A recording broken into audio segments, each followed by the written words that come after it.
سلام علیکم. چطورین؟ امروز روز دوم بچه ما تو شهر گلدنیم. دیشب خیلی دیر رسیدیم اینجا و تاریک نشد حالا بهتون نشون بدم. اما اینجاییه که ما اقامت داشتیم. کلا شهر فکر نمی کنم حتی با به مثلا 20,000 نفرم جمعیتش برسه. ماشینا اینا تو باننک برفش ایناست. هوا خیلی سرده، خیلی مه داره. نمیدونم توی فیلم ها معلومه یا نه، ولی درخت دیده نمیشه و این همون اتاقک هاییه که ما دیشب توش اومدیم برای یه شب خوابیدن و موندن و اینا وسط راه. خوب بود و اینکه امروز قرار بریم بند و خیلی بند خوشگله، جادهش خیلی خوشگله و بزنیم بریم دیگه. ما اومدیم که یه سافری نداریم براون رو خریدم.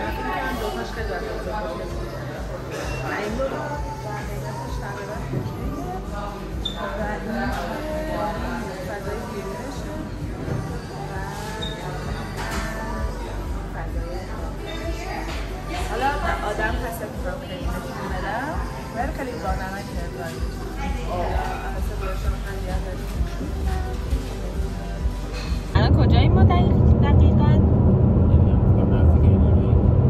بچه ما نزدیک امرلند لیک یه همچین چیزی، تلفظش رو دقیقا بلد نیستم. توی استان آلبرتایم دیگه. الان توی استان آلبرتایم. بعد این استان بیشترین نفت رو داره توی کانادا. استان خیلی خیلی پولداریه این استان و اینجا هم که مشاهده میکنید دوباره همون رشته کوههای راکیه و این همه جنگل، اصلا تا چشم کار میکنه، پر از سبزی، جنگل و چیز میزای باحاله. حالا من واقعا امیدوارم که چند تا حیوان میمونم این کنار ببینیم، مثلا گاو میشی، خرسی، شوهر آهو خانم گوزنی، چیزی ببینیم این وسط که سفرمون تکمیل بشه واقعا.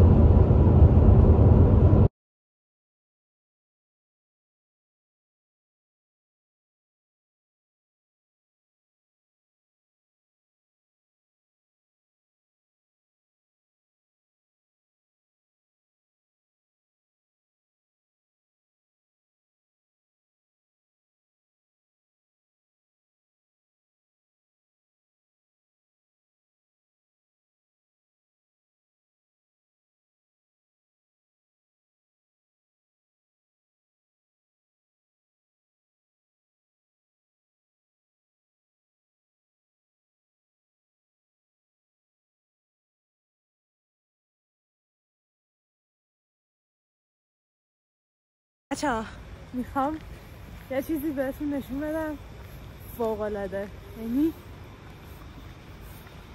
قشنگ آدم اسپیشلس میشه و خیلی سرده. من میخوام دوربین رو برگردونم من که ببینیدش. این هم از این لیک جذاب که اصلا فوق‌العاده است. حالا باز هم زیباییش اصلا مشخص نیست، اما نگاه کنید خیلی جذابه. رنگ آب و نگاه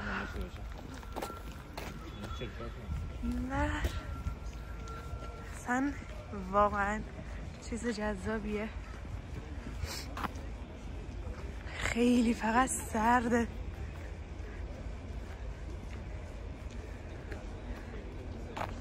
این از این وره این از این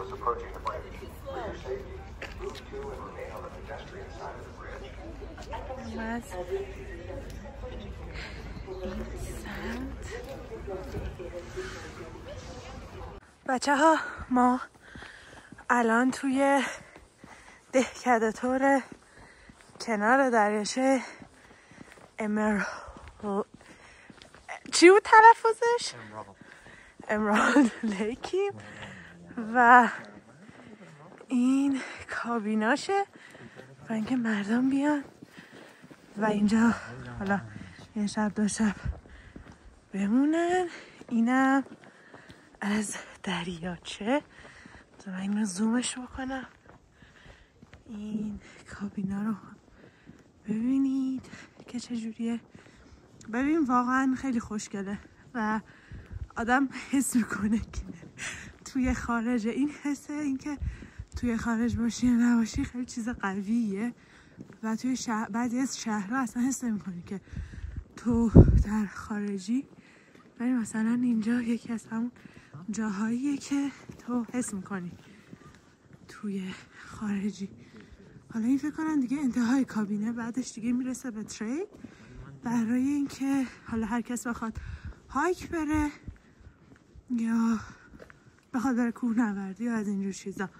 دیگه اینجا آخر این دهکده هست تقریبا.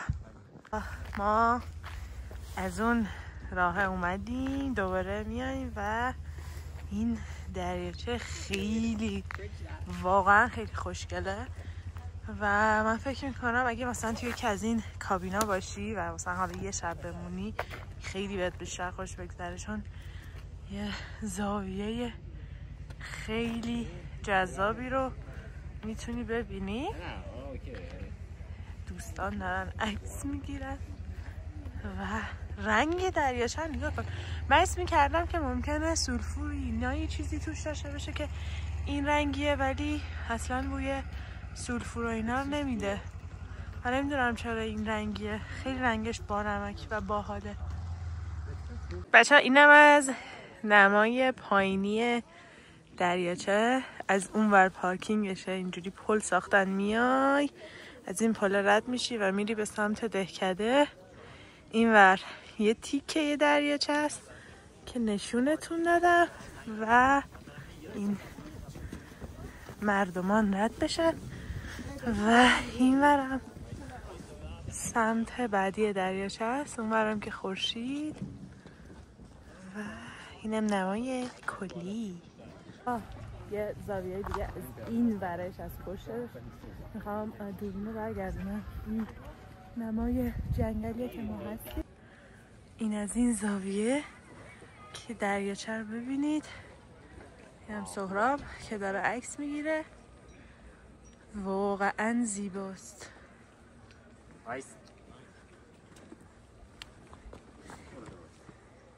اینم انتهای دریاچه در اون دوردست. خیلی جای قشنگه. اینم دوباره میره به سمت تریل و اینا برای هایک و کوهنوردی و صخره‌نوردی و از اینجور چیزا. بعد این کنار اینجا قایق هم اجاره میدم و اینکه بری داخل حالا دریاچه و قایق سواری بکنی، ولی خب خیلی سرد میشه. من دوست داشتم برم ولی دارم یخ میزنم و ترجیح میدم که نرم. خب بچه اینجا اسم پارکش یوهو نشنال پارکه که مال کاناداه، همونجوری که بهتون گفتم. بعد ما اومدیم یه تیکه وسط جنگلش فقط برای اینکه یه ویو پوینتی پیدا بکنیم که حالا یه سری عکسایی بگیریم که آدم‌ها اینا توش نباشن، ولی خب نبود. این پشت من دریاچه رو مشاهده میکنید، این پشت هم جنگل، ولی آره ویو پوینت خیلی خاصی نداره. همین کنارهاشو بعد راه بری و خودت یه جایی رو پیدا بکنی یا مثلا به آدمون بگی که تو دست و پام نباشید، میخوام چیز بگیرم، ویدیو بگیرم.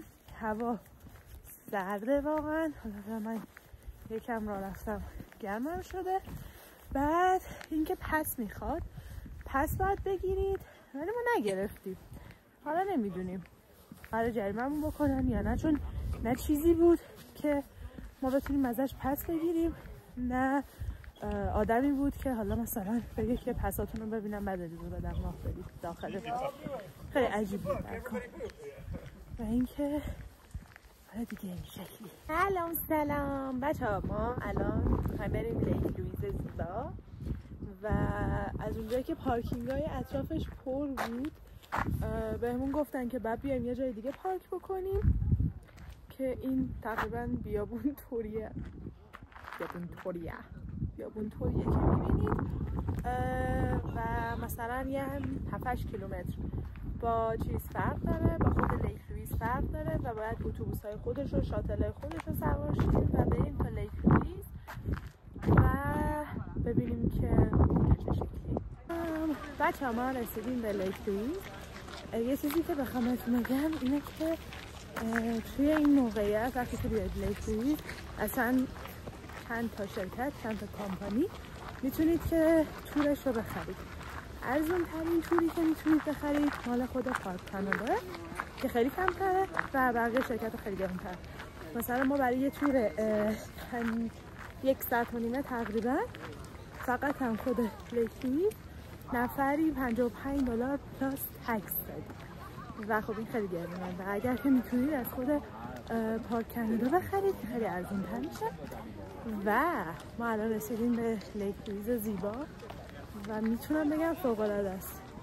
برمیگردونم دوربینو که ببینید. این هم از این لیک لوئیس زیبا واقعا خیلی قشنگ‌تره.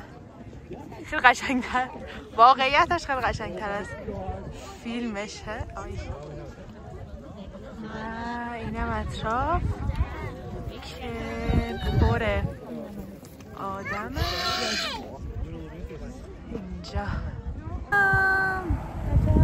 دوباره یوهو نشنال پارکه. الان ساعتم خاموش شده، کنم ساعت 4 بعد از ظهر و من واقعا خسته شدم. یکم دیگه میرسیم به بند، فکر میکنم 5 کیلومتر کمتر مونده به بند. بعدش هم میریم کلگری. اینجا هم که رود داریم میبینیم که که باحاله. من خسته شدم، میخوام لفت بدم واقعا. سلام. ویدیوهای قبلی که میذارم براتون شهر بند رو نشونتون دادم از بالای مشتی. الانم که خودم اومدم در بین مردم راه میرم و میریم یه چیزی بخوریم، یه بستنی یه چیزی بخوریم. مثل این که پلن عوض شده و نمیتونیم بریم کلگری چون که خیلی دیر میرسیم بریم ادمونتون و مثل این که کلگری قراره اسکیپ کنیم ازش. حالا تا ببینیم که چی میشه.